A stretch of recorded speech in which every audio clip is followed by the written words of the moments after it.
The Magic of Thinking Big by David J. Schwartz, Philosophy Doctor. The Magic of Thinking Big by David J. Schwartz, Philosophy Doctor. Chapter 2, Cure Yourself of Excusitis, the Failure Disease, Part 9. The I'm too old variety is the most common form of age excusitis. This disease is spread in subtle ways. TV fiction is about a big executive who lost his job because of a merger and can't find another because he's too old. Mr. Executive looks for months to find another job, but he can't, and in the end, after contemplating suicide for a while, he decides to rationalize that it's nice to be on the shelf. Plays and magazine articles on the topic why you are washed up at 40 are popular, not because they represent true facts, but because they appeal to many worried minds looking for an excuse. How to handle age excusitis. Age excusitis can be cured. A few years ago, while I was conducting a sales training program, I discovered a good serum that both cures this disease and vaccinates you so you won't get it in the first place.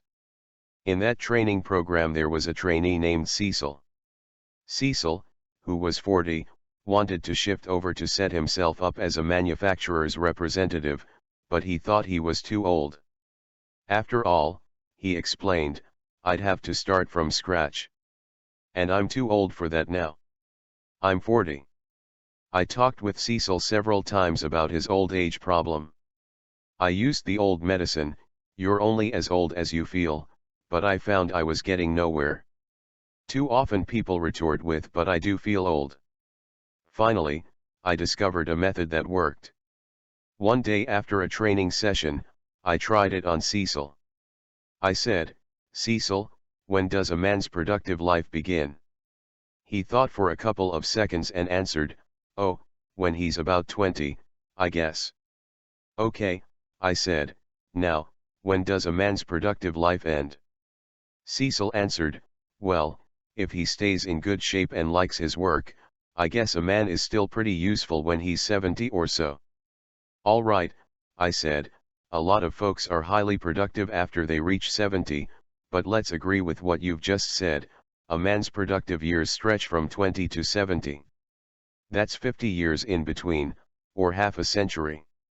Cecil, I say you're 40, how many years of productive life have you spent? 20, he answered. And how many have you left? 30, he replied. In other words, Cecil, you haven't even reached the halfway point, you've used up only 40% of your productive years. I looked at Cecil and realized he'd gotten the point. He was cured of age excusitis. Cecil saw he still had many opportunity-filled years left. He switched from thinking I am already old to I'm still young. Cecil now realized that how old we are is not important.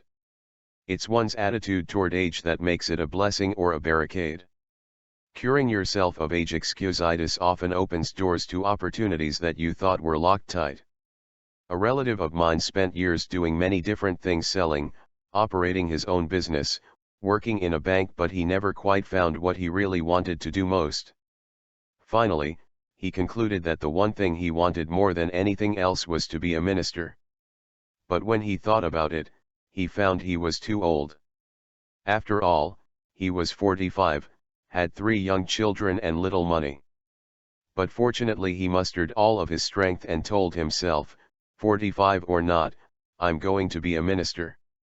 With tons of faith but little else, he enrolled in a 5-year ministerial training program in Wisconsin. 5 years later he was ordained as a minister and settled down with a fine congregation in Illinois. Old? Of course not. He still has 20 years of productive life ahead of him. I talked with this man not long ago, and he said to me, you know, if I had not made that great decision when I was 45, I would have spent the rest of my life growing old and bitter. Now I feel every bit as young as I did 25 years ago. And he almost looked at it, too. When you lick age excusitis, the natural result is to gain the optimism of youth and feel of youth. When you beat down your fears of age limitations, you add years to your life as well as success. A former university colleague of mine provides an interesting angle on how age excusitis was defeated. Bill graduated from Harvard in the 1920s.